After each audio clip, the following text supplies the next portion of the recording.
Hi folks, welcome back to Retirement Roadmap with MasterPlan Retirement Consultants. Thank you for joining us. My name is Evan, and with me as always, retirement planner and investment advisor Mark Fricks. It's always troubling when a public figure passes away. Recent headlines of Matthew Perry's untimely passing have been circulating. Such events can give us pause to consider our own mortality and, for us as retirement planners, our preparation for the unexpected. While Matthew Perry's estate planning details have not yet been revealed, there are many deceased celebrities whose estate planning, or lack thereof, has been highly publicized and criticized. In light of recent headlines, we wanted to examine some past examples of estate planning inadequacies to possibly help you consider your own legacy planning and estate planning needs. After all, we don't often hear of estate planning success. It's the failures that are publicized. So I'd like to start out, actually Mark, you like to share this one in client meetings. I've heard you share it a few times. Attorney, politician, and principal founder of the Miami Dolphins, Joe Robbie, who died in 1990. Yeah, a classic example of just total failure when it comes to estate planning. You would think people with $100 million in net worth would maybe hire somebody to help them figure out their estate planning or whatever. But as you may or may not know, Joe Robbie was the owner of the Miami Dolphins as well as the stadium, estimated at his death worth $100 million. Did not have the proper planning, did not have a trust in place that I'm aware of. If he did, it didn't work properly. Did not use other techniques because he ended up paying, out of $100 million, he ended up paying $47 million, or his estate did, in estate taxes. Well, most of his worth was tied up in the stadium and in the team. So how do you come up with money? You start selling stuff. So his heirs, had to start liquidating the team and all of that. And so, you know, something that they had built from the ground up, they were proud of, they had to get rid of to pay off the taxes. The team? The team and the stadium, both. Absolutely.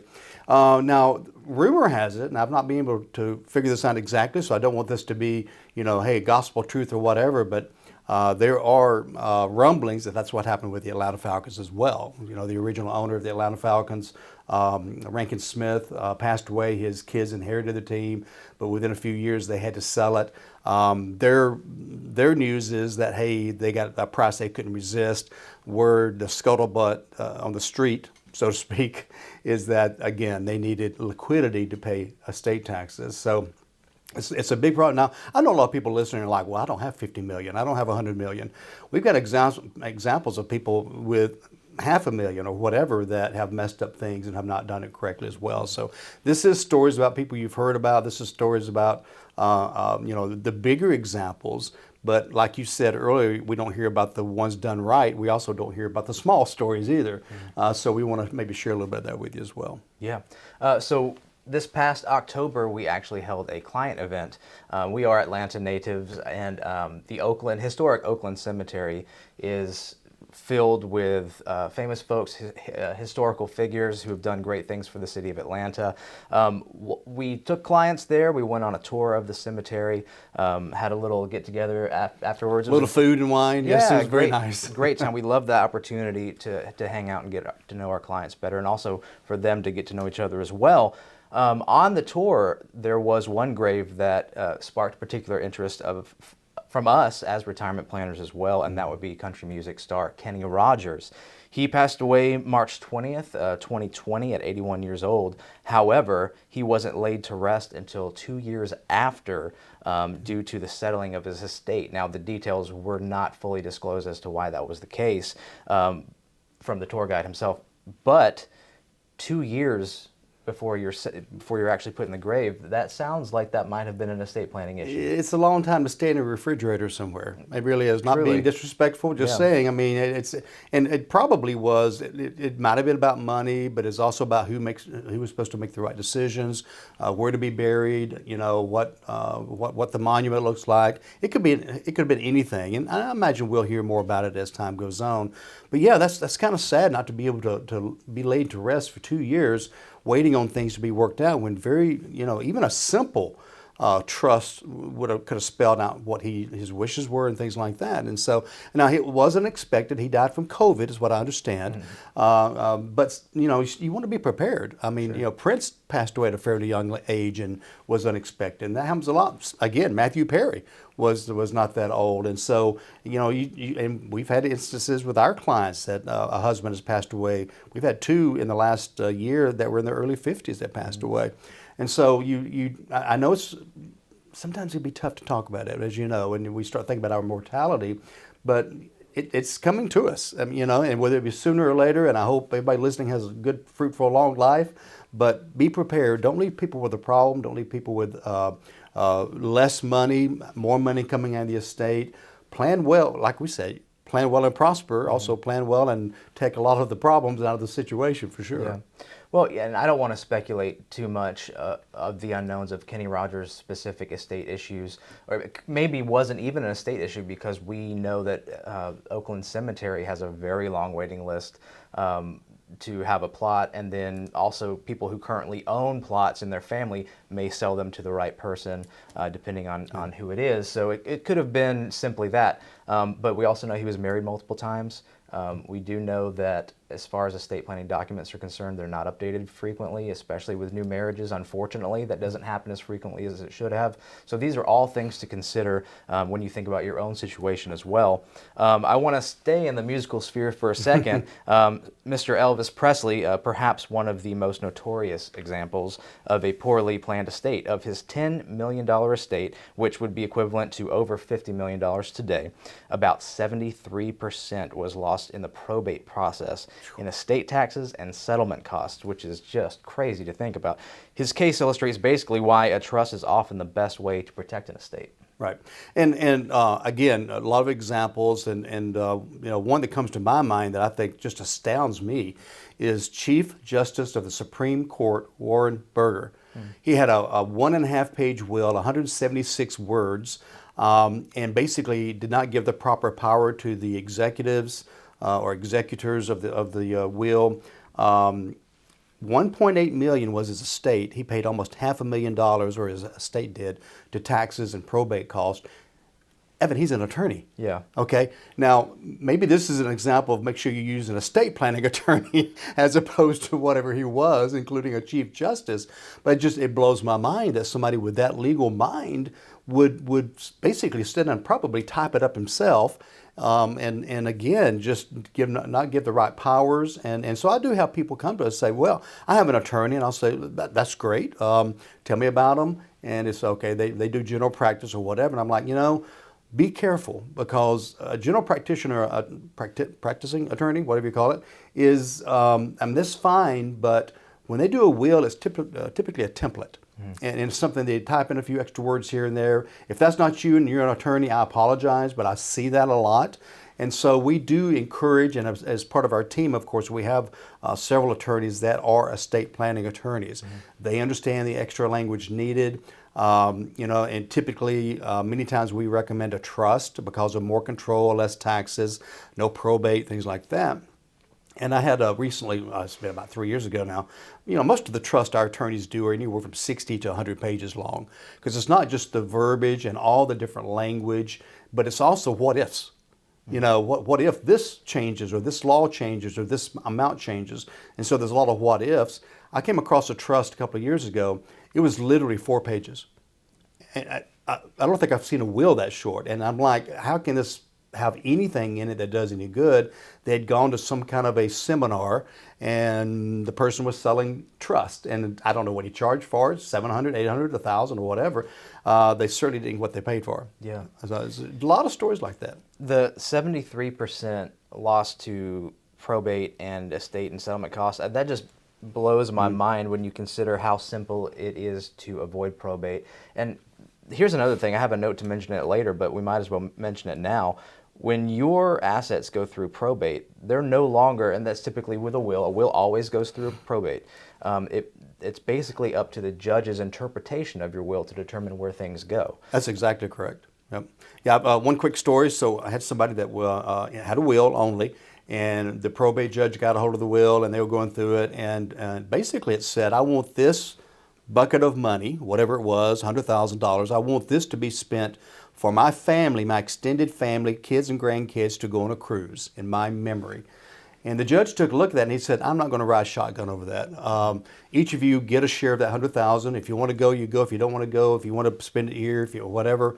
And I'm just like, that was not the man's wishes. And so again, that's a great point. It is up to the judge, or it could be something as simple as missing a signature or having some incorrect language. The judge can kick the whole will out and just assign a court representative, and now you got somebody, a stranger, deciding what happens to your stuff and where it goes. And by the way, it doesn't automatically go to a spouse. It doesn't automatically go to family. There's a whole tree of people it can go to. Just like dying without a will, dying with mistakes in the will, the judge can kick it out. And they basically, like dying without a will is called dying intestate or intestate.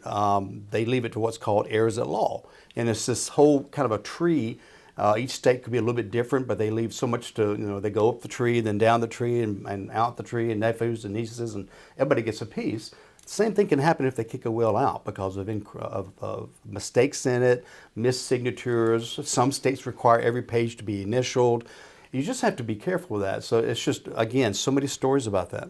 Well, we've talked about Elvis's estate going through probate and the costs associated with that, but also an estate plan must focus on estate taxes to not only minimize them, of course, hello, please, but to avoid untimely liquidation of assets, because that's also a domino effect. If you inherit an asset that has to be liquidated, what if it's in the stock market and the market is down and you're liquidating at a loss? What if it's in an IRA and there's even extra taxes coming out of that for the distribution? And you see how these just compound and snowball into a huge loss.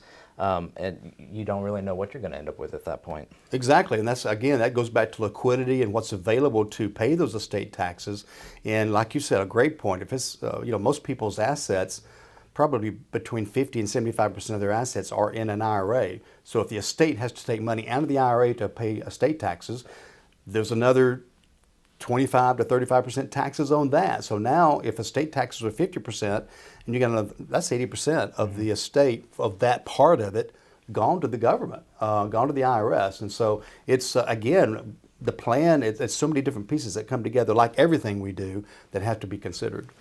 One side note for Elvis, apparently he may have won the last laugh because he has in fact earned far more money dead than alive. I don't know if that's appropriate, but that's the truth. I do want to take a moment real quick, folks, to remind you to check out our website, MasterPlanRetire.com. You can find links to these episodes, to our radio show and podcast, multiple retirement resources, but perhaps the most important is an opportunity to go to Mark's calendar and schedule your initial consultation. Completely complimentary. We'll run retirement planning reports for you, give you a 10,000-foot view of your own retirement. So check us out, MasterPlanRetire.com. Phone number 770-980-9262. The fifth one I'd like to discuss is Michael Crichton, famous author, passed in 2008 from cancer.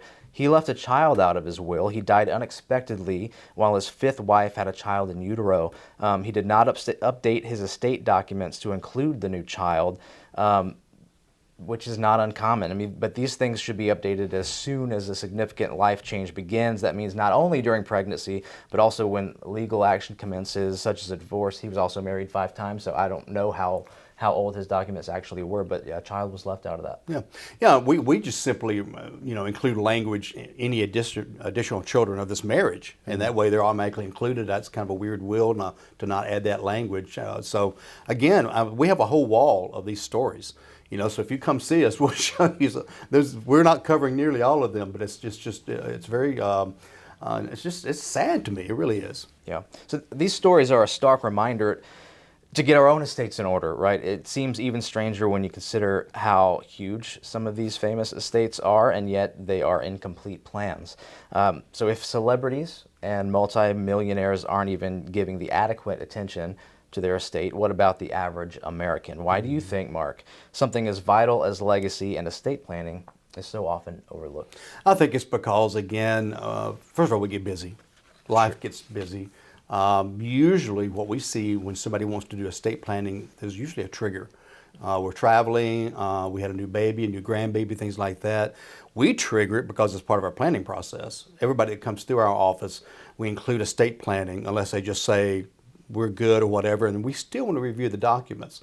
So I think, and again, I think the mortality, thinking about what if I'm incapacitated, I don't want to think about, having Alzheimer's, I don't want to think about being in a car wreck, things like that I'm sure have an effect too. But again, the problems you leave behind are so much greater than you being a little hesitant to think about that kind of stuff. I do want to mention a couple of things, and I know you've got some other good stuff here, but I'm sure people are going, well, what do you do about all this? Well, first of all, again, make sure your documents are updated and reviewed every few years. Laws change too, by the way.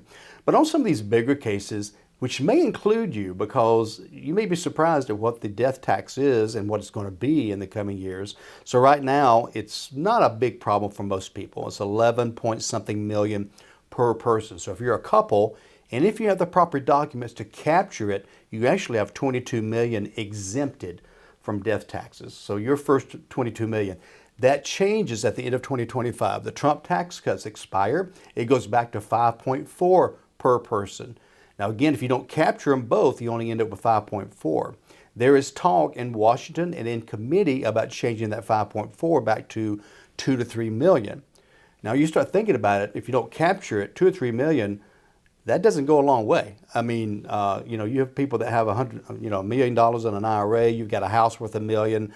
With the way prices have gone up lately, maybe there's a life insurance policy over here. It doesn't take long to get to $2 or $3 million, and then it's going to be 50% tax on that in most cases. So if you got a $5 million estate, you're talking again about 2 to 3 million subject to a 50% tax. Where's your liquidity? Like Evan mentioned, is it in an IRA? Is it in a house? You have to sell a business to come up with it, a farm, or whatever. So don't think that, hey, these are very rich people, 50 million, 100 million, I don't have to worry about it. You may be closer than you think. I'd say probably 20 to 25% of our clients will have a problem if the law changes even some. So out there, I don't know the percentage, but at least meet with us and let's find out, is there a potential problem in the future? Yeah. So expressed in some of these cases, and so often is the case, poor estate plans create problems for your heirs. Obviously, we've talked about that, whether they're left with a tax problem or just simply can't access assets to pay for a tax problem. One of the saddest results that I've seen firsthand, I know you have as well, is the disharmony among family members after you're gone. The more I see, the more I understand what a gift of a proper estate plan is for your family outside of whatever material inheritance may exist. Absolutely. And people that come to see us, they say that's what we want. We want to make sure maybe they've experienced it from their parents or uncle or aunt. Many people have. Yeah. And so they're like, I don't want to leave that kind of mess. I want to make sure it's all lined up. They may even bring their children, and by the way, their children are 30, 40, and 50 years old, right, at this point, in to meet with us and kind of show this is what the plan is, this is how it's set up, there's no animosity here, whatever. And it's a great family meeting to have. So we do that probably in many, I don't know what percentage, but many of our cases we do that as well. I have a question for you that kind of harkens back to a previous comment you said. So it's become more popular to create estate planning documents for yourself online. I understand why. It's easy. You typically don't need an attorney for that. Cheaper. It's cheap.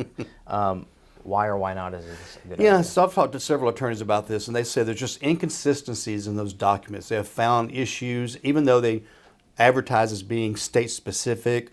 They're not entirely, sometimes there's little caveats that a local attorney would know that maybe some national company would know, and they're very simple. Now, maybe, if you've got very little or no money, it's better than not having anything, okay? I'm not saying everybody needs a $500 will or whatever, but just be very careful with that. It's a situation, again, where I've had attorneys look at it and go, well, this right here would not work. This might work. I wouldn't take a chance with this or whatever. So you got to be very careful with that. So I want to discuss, when we have a few minutes left, another part of the sphere that's often overlooked and not considered, specifically powers of attorney. Can you discuss the difference between a healthcare and a financial power of attorney? Yeah, so powers of attorney gives somebody the right to make decisions on your behalf. So the two main ones in estate planning is a financial, or also known as a durable, power of attorney. It gives your agent or someone that you trust to handle your financial affairs if you cannot make decisions or make good decisions, or maybe even don't have the physical ability to go to a bank or something. And so this is something that you can make that is springing, which means it takes effect only when you get incapacitated, or you can make it immediate. I recommend that for couples, and that way if somebody's out of town, the other one can close on a house for them or whatever. So a durable financial power of attorney is money. The other one is called a healthcare directive. It used to be called a power of attorney for healthcare. Most states have gone to a healthcare directive, which includes several items. Number one, it includes who's making decisions if you can't and you're sick. And when I say sick, I mean you can't communicate, okay? I'm not saying you have the flu and somebody's trying to pull the plug on you, okay? Number two, it gives somebody the right, or it gives you the ability to give instructions on how you want end-of-life treatment. We call it the plug me, unplug me document, feed me, don't feed me, things like that. And you won't express your feelings about that so somebody doesn't feel guilty. Right? That's the biggest thing with that. And then the third item is guardianship, who kind of takes over your body in the last days, funeral arrangements, things like that, cremation, burial. So it's kind of taking possession of that person and to make sure all the final arrangements are made. So that's the two powers that you're able to give somebody else. So a healthcare power of attorney is the same thing as a healthcare directive? Well, a healthcare power of attorney really only has one section. That gives somebody the right to make decisions. So they are two separate things? They are two separate. Used to they were separate documents. Georgia, along with many of the states I'm familiar with, they've combined them into one. That's why they call it the directive now, because it's directing all the healthcare in that mechanism. You bring up a good point. They're also state specific, correct? Exactly correct. State specific. So think about this. If you live 6 months in Florida and 6 months in Georgia, you might want to think about two sets of documents. Now, they may or may not work. Not a chance I want to take. I don't want to have somebody go to court if I'm laying on a table in a coma. So you might want to think about that. Our attorneys, we talk to them about that and how to set that up. And so it might not hurt to have both. Yeah, I guess if you're living most of the time in Georgia, but you're going to Florida to skydive and scuba dive, then maybe you want to have both. No, it depends on what you're doing. You're right. Yeah. So we are just about out of time. We've discussed the importance of using an actual estate planning attorney, and if possible, in conjunction with a retirement planner. How do they work together? Well, they totally work together. I mean, you want to make sure titling matches on accounts, beneficiaries match on account to the estate plan. You want to make sure that, do you want a spouse to be the first beneficiary and the trust next? Is there even a trust there? Anything that has a beneficiary doesn't even go through the will, doesn't go through probate. So, even on non-qualified accounts, we'll add what's called a TOD, which is a transfer on death. So now it doesn't go through probate. So there's just a lot of mechanisms. And as we tell people, there's three major circles to estate planning. Money, which is income, growth, Social Security, taxes, which is tax planning. We've done shows about that. And then estate planning. And they all kind of join in the middle because one change in one spot affects the other two. So that's why we try to take the holistic approach and make sure it's all wrapped up, and because that way nothing gets missed. One or two holes and it may totally mess up your entire plan. That brings us to the end. Mark, thank you so much. Folks, thank you for joining us again. This was Retirement Roadmap with MasterPlan Retirement Consultants. Remember to check out our website, masterplanretire.com. There you can schedule your complimentary consultation with Mark, or give us a call at the office, 770-980-9262. Mark, any parting words? Hey, come see us. We'd love to run some reports for you, kind of give you some guidance, maybe where you need to go. But in the meantime, remember always, plan well and prosper. Thank you.